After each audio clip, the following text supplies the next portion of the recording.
Why is compassion so important in our relationships with missionaries? Tell you, and for me, having lived in the States for 10 years now and being in the office, I can fail in this regard. I can forget how it was, and even more so if someone's never lived it, just you're not aware of the cost, right? So the costs we're aware of, we often express like, oh, yeah, we know so and so. This is the typical story we tell about them, right? They sold everything, they left, they took their kids, and we think that's the cost. Well, that's like the startup cost, to do what they're wanting to do.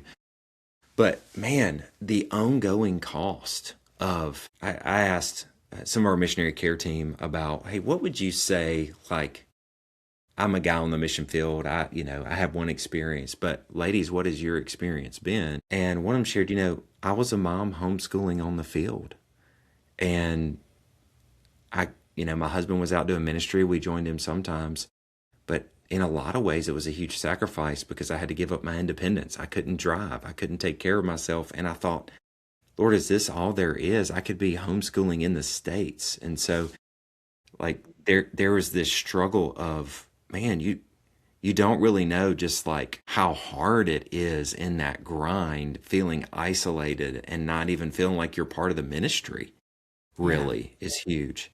Yeah. Another one said for single women on the field, like she said, John, a lot of times when I make the decision to follow Jesus in this way and move abroad, like I'm not at church in the young singles ministry anymore. Hmm. The eligible bachelor pool is gone and I'm on the field. And like every day I'm on the field, it is a conscious decision like, Lord, I might be giving up marriage to serve you in this way. And so like the reason we stay compassionate is we don't know the burdens that people are carrying. We don't know what they're wrestling with and the longings of their heart. And that following Jesus it was, so much more than just moving. Yeah, that was hard too, but it was just so much more than that. And Hmm. people are going through so much. And so when we see, I think sometimes we can fall into the trap of get on Facebook and we see, this picture in the Andes Mountains or with the Maasai in Kenya. And we as an American can see they're living this exotic life. Oh, it must be great to be on vacation all the time, which I've gotten that feedback before. Like we can bring some judgment into it. Hmm. And it's just like, hey, pause, repent, and pray. And you don't know what they're going through, and that the Lord would just encourage them in what they're wrestling with. Yeah. Yeah, so this leads me into a question that I have about some of the unseen sacrifices that you've found in the missionaries that you've worked with over the years, or things that you see that sort of linger on the field that don't necessarily translate back home. But I want to sort of start with that question with talking about specifically the isolation that a lot of Mm, missionaries experience. yeah. I had a mentor one time tell me before I left, she said, whatever you think your like biggest, deepest, hardest sin struggle is here, multiply it by 100, and that will be your sin problem on the field. Because now you don't have the benefit of a Christian community and a church and a Bible study and all of these people supporting you. You are now the support for a bunch of people who don't know Jesus yet. And that like that put the fear of God in me. I was like, "Oh no." And That's a then good word. it was so true. It was so hard to navigate that aspect of my faith in my life, and then the pressure of like, but I'm supposed to be a missionary, like I'm supposed to have this figured out. And not knowing how to be honest with my supporters and say like, hey, I need way more prayer than you think I need. Hmm. And so I And for want to. reasons that may surprise you. Yes. You know? Yes. Yeah. So I want to speak to that isolation and just sort of pull the curtain back on like we tend to say like, oh, it must be so hard to miss Christmas and not be able to come home for a wedding, and those things are hard. They are, and they're their own burdens and scars certainly. But they, I think, look different than sort of the everyday just like slugging it out on the field realities of sacrifice. So with that kind of framing in mind, what would you say are some of the unseen sacrifices of missionaries?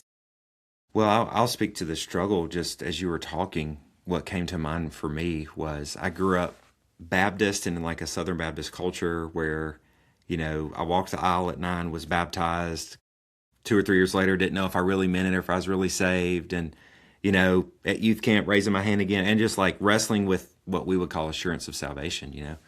So we launched to the mission field.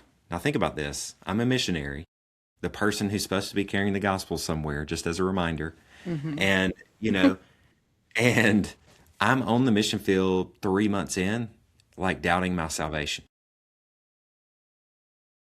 And I confide in my wife, and I'm like, I don't even know if I'm a Christian. Like, I want to be a Christian. I think I love Jesus. I don't know if he loves me back. And she's like, John, I know you. I know you're saved. She was so compassionate during that time. But Maggie, who do you call? Do you call the missions agency that sent you? I was like, hey, yeah, this is John. You just recently sent me as Christ ambassador to Latin America. And I don't know if I'm a Christian. Do you call your sending church pastor? Like, who do you call? And so Mm-hmm.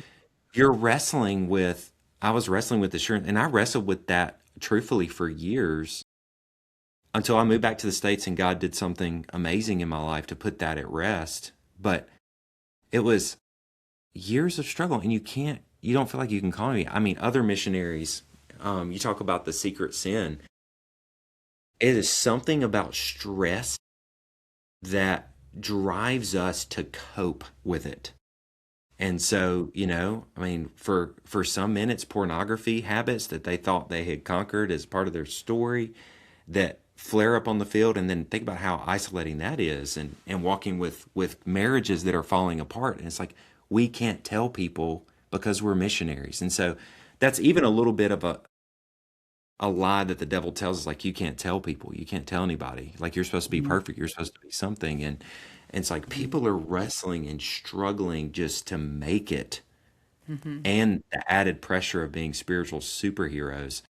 And it's like, goodness, it is a huge battle. So like that, pulling back the curtain on, like, man, sin I thought I conquered, I thought I was a Christian, and just like all of these things. Well, come to find out, Maggie, I'm in a conference 4 or 5 years ago with other agency CEOs, Mm-hmm. and they're saying, yeah, we actually train our people that 8 months to 9 months on the field is about when you start feeling like you're not saved. And I'm like, whoa, wait a second. Nobody told me this. So I walk up to him in the food line. Vern was his name. I'm like, Vern, why didn't anybody tell me this? He's like, oh, yeah, we train this in training. I'm like, man, I wish I had heard this in training. Then I could have Yeah. called somebody, you Mm-hmm. know?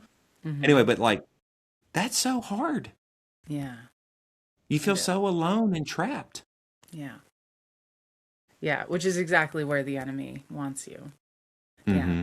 So I guess to sort of round this out, what would be, as we encourage churches to stay compassionate, how can Mm-hmm. they help come alongside a missionary that, they're everything is all sunshine and rainbows in the newsletter, and so we aren't sure if there's more going on, and maybe there isn't. I mean, I would say like the darkest, heaviest, hardest season of my faith on the field. Also, Yeah. the Yeah. richest, sweetest, best time of my faith on the field. Yeah. So it's not Yeah. that like every missionary is like hiding some deep, dark secret.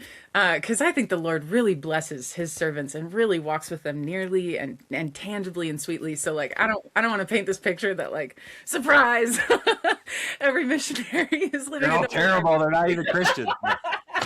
I don't think that at all. Yeah. But if we have a church listening that's going, man, we've never dug in deeper. We don't know if we've ever asked those questions. How would you encourage that church to say like, hey, maybe just lean in a bit here?